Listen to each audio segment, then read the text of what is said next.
This is how fast things are changing. This is the information age. If you're operating by old ideas, you're obsolete. You begin the game by, identifying your dream. I think that's really where it all starts.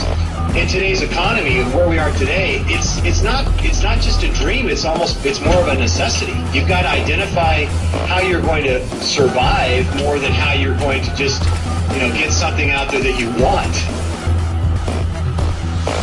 Here I am in New York City, financial capital of the world, surrounded by millions of people, most of whom will spend their entire lives working hard for money, but will have very little to show for it at the end of their lives. How many people are pissed off? I hate being told what to do. You have to fail fast. No one can steal my dream. You can count on the government destroying the dollar. All currencies have eventually gone to zero. You cannot save your way to retirement. If it's too complex for us, what do we have to do with our money? We have to give it to them. It was pure hopelessness. It was just 100% survival. Somebody's buying it. The public isn't buying it yet, but somebody is. How bad do you want it? That's the question. It's time to acquire. An unfair advantage. What is an unfair advantage? What you're about to learn may just change your life. It's showtime, baby. Let's hit it. The greatest opportunity in the history of mankind is here. We're in the greatest economic change in the history of the world. This is going to be the biggest wealth transfer in my lifetime. We've got an entire society that has been built up over the years with the idea that financial institutions are a better place to put your money than to take control of your own life.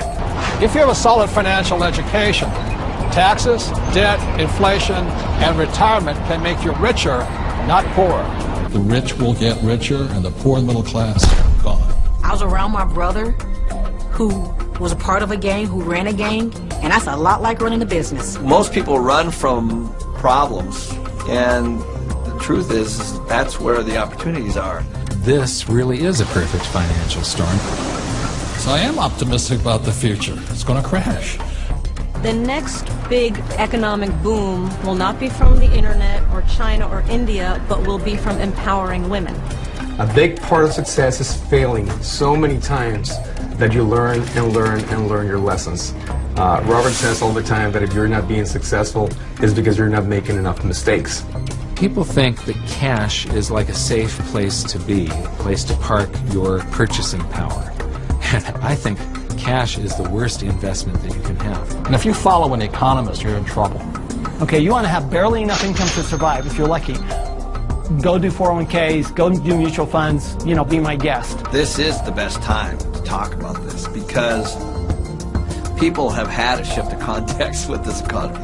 To change your financial life often involves changing your mindset. It really is where it starts, is the attitude, it's the mindset, it's the decision that you're going to, take responsibility for your own financial life. Knowledge is money. Show business. When you think about show business, you always think about the show, right? Cameras and movie stars and makeup and glamour.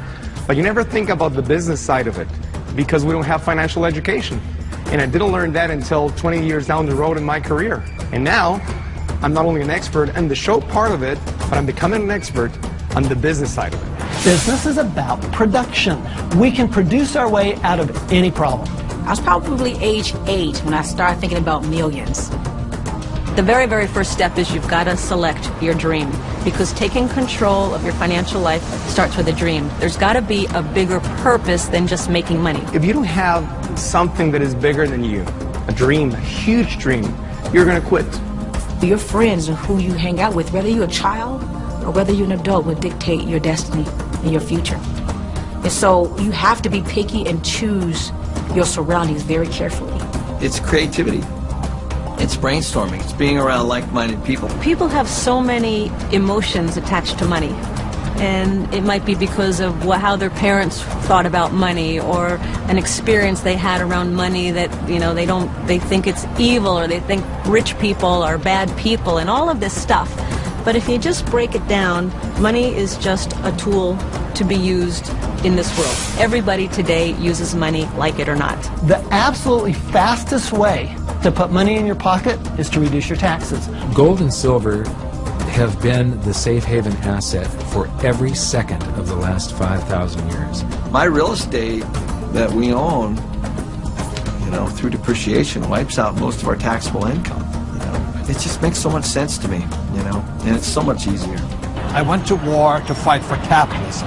I fought for the freedom for a person like me who had nothing, to work hard, to use my brains, and to build a better life for myself and many other people. The problem isn't capitalism. The problem is laziness. People who expect something for nothing. The problem is greed.